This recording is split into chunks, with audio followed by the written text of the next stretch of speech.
DJ વાળા લોકો બધા એક થશે અને જે ઠાકોર સમાજની અંદર બંધારણ ઘડવામાં આવ્યું છે, જેમની અંદર ડીજે બંધ રાખવામાં આવ્યું છે, શું આમનો કરશે વિરોધ? જે આ મિત્રો વાત કે તો હાલ ગબ્બરભાઈ ઠાકોરે ખુલ્લેઆમ કહી દીધું છે કે ડીજે વાળા લોકોના મારામાં ફોન આવે છે ને રોવે છે કે ભાઈ અમારું શું, અમારી રોજગારી શું, અમને પૈસા ઘરે આપી જાઓ તો અમે ડીજે વગાડવાનું બંધ કરી દઈએ.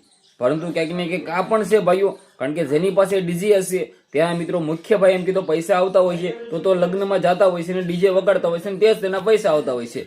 બાકી આ ડીજે તેનું બંધ થઈ જાય તો ક્યાંક ને ક્યાંક ડીજે વાળા લોકો પણ ગુસ્સે થવાના છે. હવે ક્યાંક ને ક્યાંક તમે બધા લોકો જાણતા હશો કે ભાઈ થોડાક ટાઈમ પહેલા જે બંધારણ ઘડવામાં આવ્યું હતું આમની અંદર મિત્રો જે મુદ્દાઓ રાખવામાં આવ્યા હતા ડીજે બંધની પણ મિત્રો વાત કીધું હતું. પરંતુ ક્યાંક ને ક્યાંક ઠાકોર સમાજના લોકોની અંદર જે મિત્રો ગબ્બરભાઈ ઠાકોર, અર્જુનભાઈ ઠાકોર જાંબડિયાથી તમે બધા લોકો સારી રીતે ઓળખતા હશો, સારું એવું નામ છે ગુજરાતની અંદર.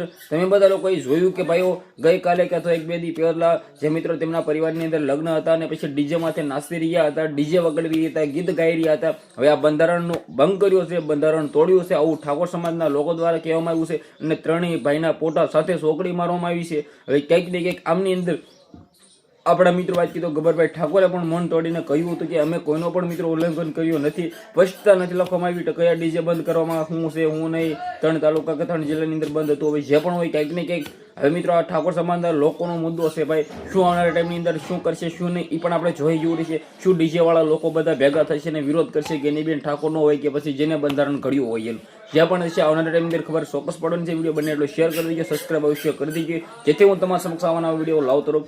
તો આજનો વિડીયો ગમે તો શેર કરો. આપણે એક નવા ઇન્ટરેસ્ટિંગ વિડીયો સાથે મળી ત્યાં સુધી બધા લોકોને દિલથી ધન્યવાદ. ખાસ કરીને વિડીયો શેર કરી દેવાનું છે અવશ્ય. ધન્યવાદ.